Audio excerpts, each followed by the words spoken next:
All right, Gun Talk Hunters, this is the guide episode. We're out in West Texas. We're hunting scimitar oryx, and I've got Dave and Ryan on with me. And man, do guides have the best stories? And you're going to hear one about me right here on Gun Talk Hunt. All right, this episode of Gun Talk Hunt is brought to you by SAUER. They make rifle scopes, ammo, long guns, short guns, clothing, you name it, they make it. And they also have the SAUER experience that you can go, man, you get the full, all 9 yards of SAUER. The SIG experience, go check them out at SIGSAUER.com. And Benelli Lupo, this is the Ferrari of hunting rigs. If you're looking for something that's sleek, that looks the part, that just handles great in the field, Benelli Lupo is definitely for you. Welcome in to Gun Talk Hunters. I'm your host, KJ, and I'm here with Dave and Ryan. And they are out of, technically you guys are out of New Mexico. New Mexico. Also New Mexico. All right. But we're down here, West Texas. We're hunting oryx. You know what? I kind of thought we'd mix it up a little bit. We'd have the guides on because guides have the best stories, and none better than what happened today. And I'm sorry about the cape, buddy, but it got some holes in it. It's a holy cape. It would look like a sprinkler if you put it in the front yard. Man, that is cruel. Well, but it's the truth. So I don't blame you for that. We are out here hunting with Ruger. We're hunting with the small frame auto loading rifle which is their SAUER. It's a 308. It is a lightweight backcountry dedicated. This is a lightweight 308 gun. You guys don't have a whole lot of experience hunting with ARs, do you? Not very much, no. Very little. So not many guys come out. Not many of our clients hunt with any kind of semi-auto anything. Really? Yeah. This might be the first time, actually. Are you serious? We're your first? I've had a couple of ARs, but not very many. But I mean, there's a lot of benefits to it, which we saw today. We did. And I think really it comes down to hiking, because Dave and I went on a trek in search of my oryx for quite a ways. Yes, we did. You can bust me. Like this is a jump in, and you can chime in at any time because I blew the first shot. Well, yeah, but don't say but. Like I blew the first shot. Like I missed the first shot. Well, at least it was a clean miss. It was a clean miss. Of course, the second shot, that's a different story now. Second shot, I felt really confident about. I held a little bit higher than I was supposed to because I thought the range was different. And you guys are really good, and we kind of talked about this on last week's podcast, is that you guys are really good about not really pressuring hunters to take shots that they're not comfortable with. And we saw that last night when we were on that big group. Yes. Because we had them at 280. Yeah. And we just ran out of daylight. Yeah, right. Ran out of daylight. Ran him at 280 yards. Ran out of daylight. Had a little bit of brush between us and the animal. Just wasn't a good shot. And I told you, don't take it if you're not comfortable with it. And that's what if you're looking and you're hunting with a guide and they are pressuring you to take a shot, man, you might be with the wrong outfit. Yeah. Because at no point did I ever feel pressured to I have to take this shot or I'll never get another shot. Yep, and we talked about that with Graham whenever we were on our setup. I was like, if you don't feel comfortable with it, there's no reason to rush. We got another day or two. We'll get you on a better shot opportunity, and we don't want wounded animals running around, so we decided not to take that shot. So we did have a wounded animal running around, and thank goodness you guys have radios, and thank goodness, Ryan, you were set up in the best overwatch spot possible out here, because you do not get prone out here. All the shots that I've seen have been standing shots. Yeah, mostly on sticks. Yeah. Yes, rarely prone out here with these most of our shots are standing. Yeah. Too much brush. There is too much brush, and it's higher brush, and man, it's a little frustrating for me because I would have like done a solid week of just shooting standing up because that's a position that I shoot at often. But man, just to have the ability to like be confident out to 300, 350 yards would have been key. Yeah, shooting on sticks any further distance than a couple hundred yards it gets tough. That's for sure. Well, so you was comfortable to 300? I would say 300 probably. Yeah. Wonder how far that shot was this morning. It wasn't 300. I know that. Oh, I just wondered if you knew. Oh, that. He's busting balls now. Now he's busting balls. That's what he's doing right now. On that, well, man, Dave's bringing the heat today. Jeez. No, you're 100% right. Man. Now you got me thinking. It happened pretty fast. It did. You know, we was only there like 5 minutes before we shot. We were there 5 minutes, but we had been stalking way longer than that. We was in a long stalk. I mean, we had a long stalk, and I think that's hard to replicate on a square range. And if I was giving anybody advice, I would 100% recommend, like, man, freaking do some push-ups before you shoot. Like, get that heart rate up because that's what it's going to be. Like, do something to elevate that heart rate because you can get that in competition when that buzzer goes off or when that beep goes off, your heart rate's going to be elevated. But, man, get out there and really, like, man, dedicate yourself to getting that heart rate up because, and then after that. Yes, and practice shooting off shooting sticks. Yes. Standing on shooting sticks out to a couple hundred yards. Yeah. And 300 is great. 300 is better. If you can practice to 300, if you that's can great. hit 300 consistently, I really do think that 200 is going to feel like a chip shot. Yes, exactly. But you guys see that all the time. So since this is the guide episode of our West Texas adventure, what is the most common mistake you guys see in hunting? And feel free, if I made it, let me know. I have to think about that. Oh, come on. You got to think about it? Think just a minute. This is a podcast. We're rolling here. I understand. No, you guys think about it, and I will give my thoughts on the common mistakes that I think that I made. A couple times, I really do feel like I did not listen to the guide. That would be one of my things that I feel like I wanted to go this way. And Dave, God bless you, man. You were like, okay, we can do that. And like, he did not bat an eye. He did not say like, no, I think you're wrong, which you should have done. No, I don't think you were wrong on any of it. I think the biggest thing I can think of on that, listen to your guide. He's no better hunter than any of the rest of y'all, but he knows the country we're hunting. And that's the thing. You know? And that's what I have to like fight myself on because I hunt a lot. Yes. But I don't hunt this country a lot. Exactly. And when I'm sitting here and I'm going, oh my gosh, like I can see the oryx like right there. And, you know, when you're sitting looking, you want to go. That's like your initial instinct. And a whitetail hunter, I got to go. But like you need to listen to your guide, and that's where I feel like my common mistake was. I just dropped the mic. Crap. All right, we're good to go. Good to go. But that's where I feel like I was at a disadvantage, or where I made my mistake. Any other mistakes, or is that the number one? Well, I think trying to rush in and get a shot, you know, quickly is what we see a lot of people try to do. But you know, sitting back, waiting for that opportune, you know, time to move and get a better shot opportunity is definitely what we help out with. And you know, if we were just to let you guys go out there, you would probably just either take a long unethical shot or just, you know, spook the animal by trying to push I will to tell him. you this much.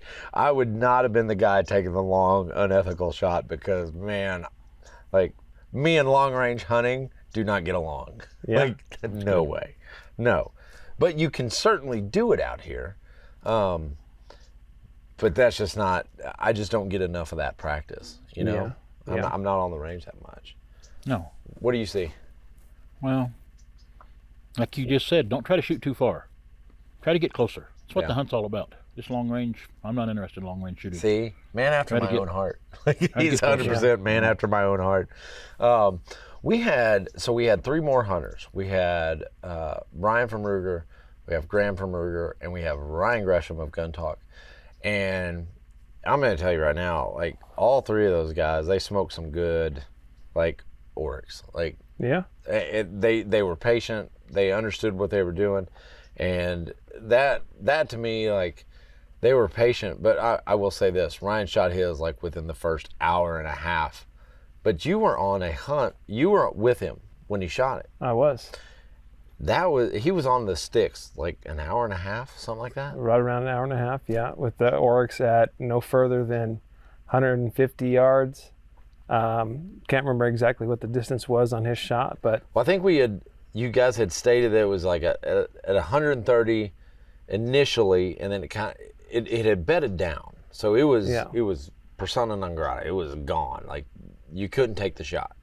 correct. So we just were patient and waited for him to stand up and give us a clean shot, and eventually it did, and it was the first shot was perfect shot placement, but with these big hardy animals, if they're standing, we ask our hunters to keep shooting them as long as they're standing, because as Boy, it he did proved that. today, you shot that one, a relatively bad shot, and had it weren't been for us, just being in the right place at the right time and finding that animal probably would not have been recovered. Yeah, and that's I a agree. shame. We probably would not have recovered that animal. No. Had you not been up there, Ryan, to Yeah. see him and Well, direct us in there to him. we were following drops of blood. Like, we were following, like, okay, here's a drop. 15 feet later, there's a drop. Yes. We would have never caught up. Yeah. We would have never caught up. I agree. I don't think we would ever caught up with that one. And that's a disservice to the animal. That's a disservice to the Yes. outfitter. I in my heart really believe that hunters should come prepared for the outfitter and for the hunter, or for the animal that they're pursuing. I think it's paramount. And I held that like above midline, thinking that, okay, it's a further shot than I believe. It was not, and I just didn't make a good shot. It was above that midline, and which ended up in a wounded animal. And man, Dave and I were on that thing. We thought we had seen every critter through that opening, and then you guys got on the horn and we're like, man, there's one over here and it's limping really bad. Do you want us to take the shot? 100% yes. I couldn't say yes fast enough. No, he was on. And it. Yes. that is one thing that we do great with Backcountry Hunts, is our communication between guides has killed 80% of the animals that we do kill. And that's amazing. Is teamwork, and we can do that as good as anybody that I've been around. And that has make again, about 80% of 80%. Like, that's recovery. That's you going home with more meat in your pack. Like, that is huge for the traveling hunter. And not 80% recovery. 80% of the animals are killed because of our communication, Right. helping each other out, working together. That's so important. That's so important. All right. Very seldom do we send somebody home without an animal. I can't even I'm think so of happy to hear that. one.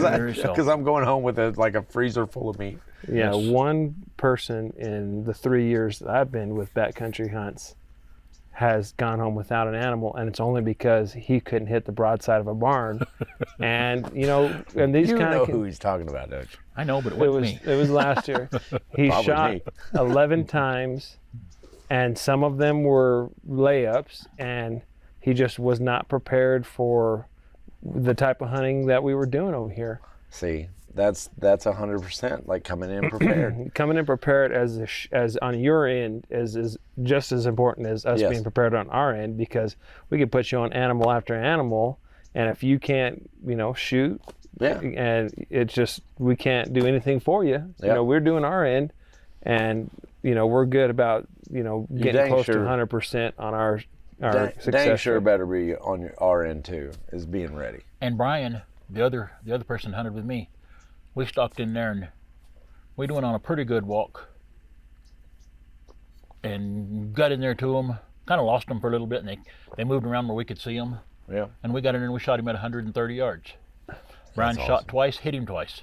Outstanding job. Yeah. Outstanding. Perfect. Brian was prepared and ready to shoot. All right. He knocked him down. All right, we're going to take a real quick break here, but on the other side of this break, we're going to talk about the gear that you guys like to see show up at camp. All right, Franchi, the Franchi Momentum Elite Varmint.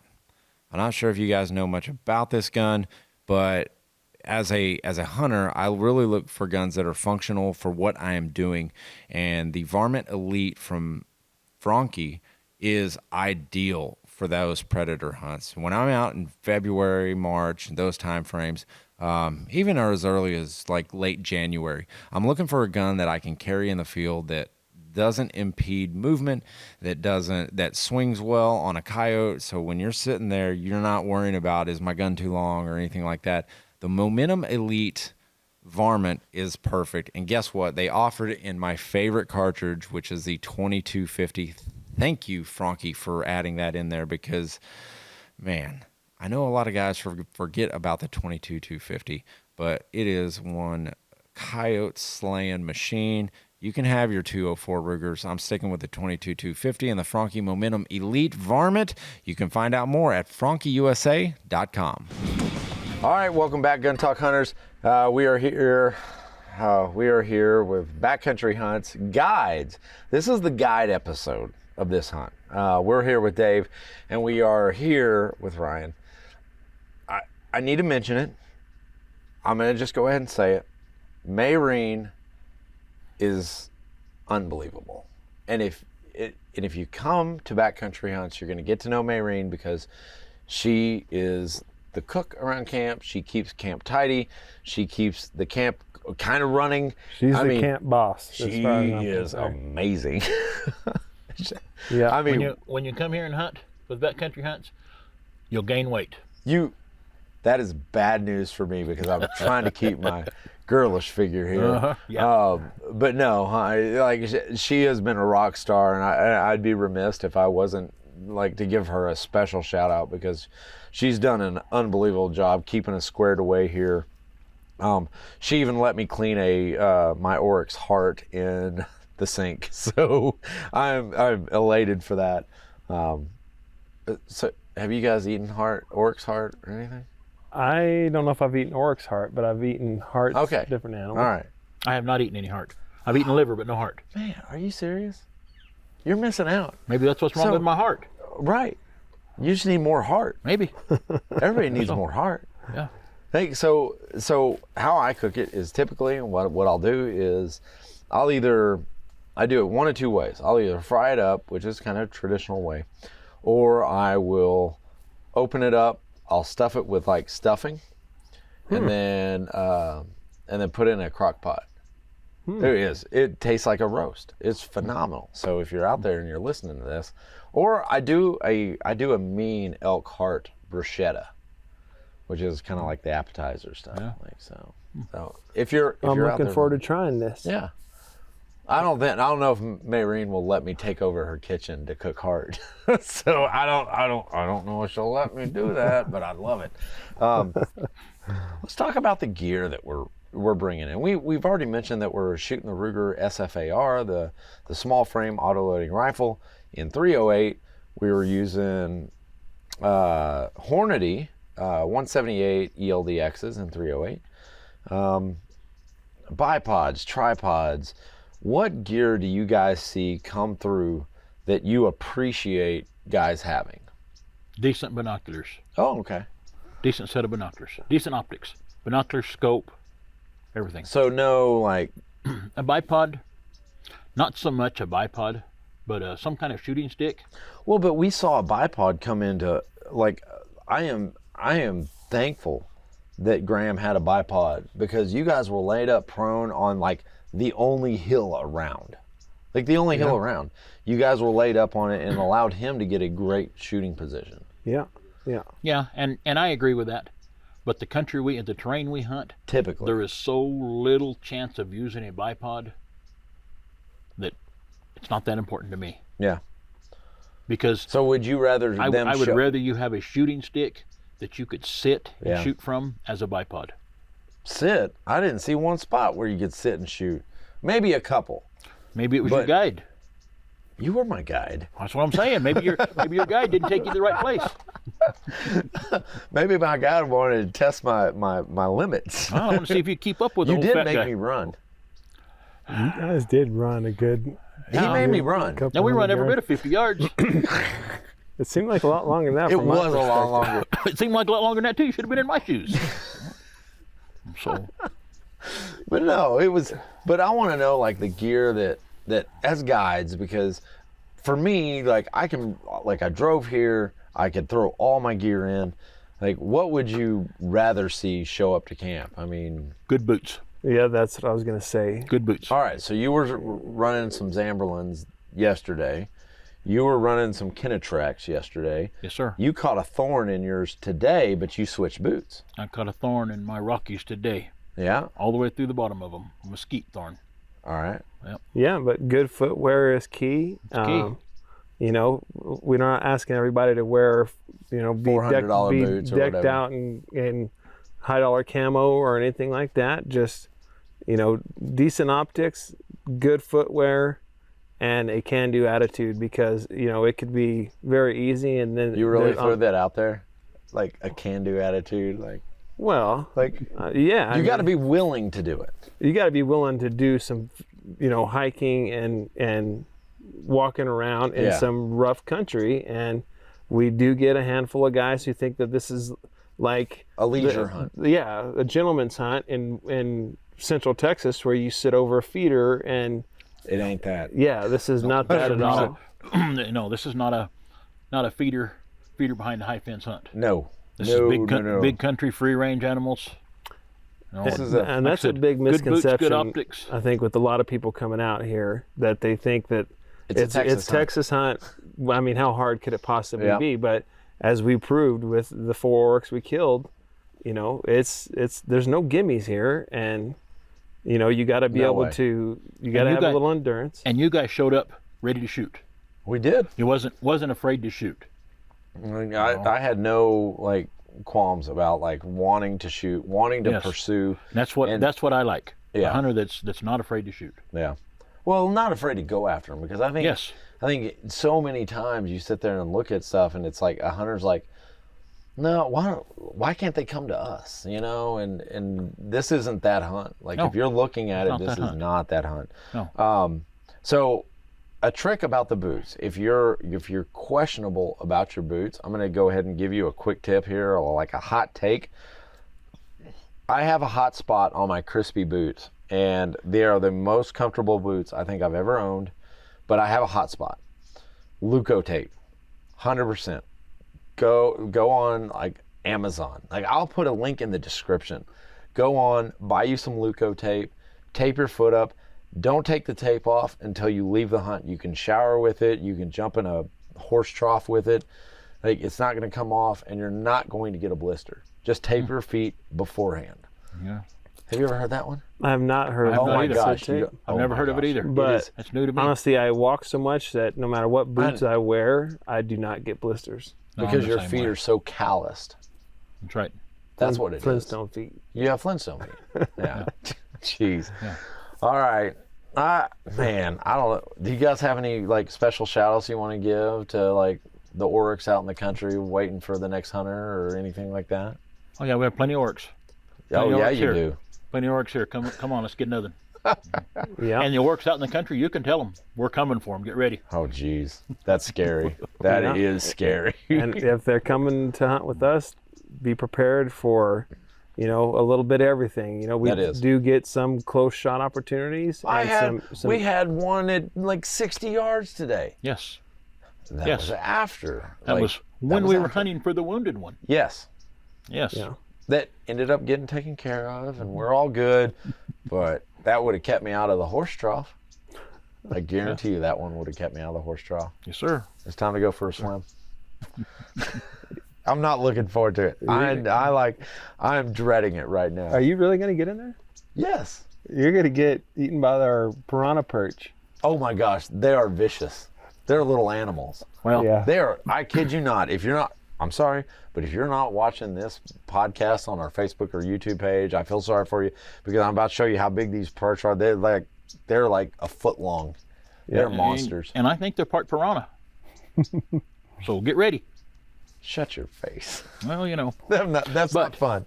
But on a serious note, shout out to Ruger for putting this hunt together. 100%. Steve Jones, Backcountry Hunts. Yep. Yeah. Mayreen. Gun talk. Mayreen. Yeah. Mayreen. Yeah. Gun Talk. Yep. This is Mayreen Robertson. She does an outstanding job cooking for us. 100%. As you can tell looking at me, we eat well. we do eat well. But yes, hey, if you have not subscribed, leave us a review, subscribe, ring the bell, whatever you got to do. Gun Talk Media, you can find us all over our socials, Facebook, YouTube, Instagram, Pinterest, all over the place. So go give us a follow there, leave us a review. And as always, Gun Talk Hunters, keep those muzzles pointing in a safe direction and always be on the hunt.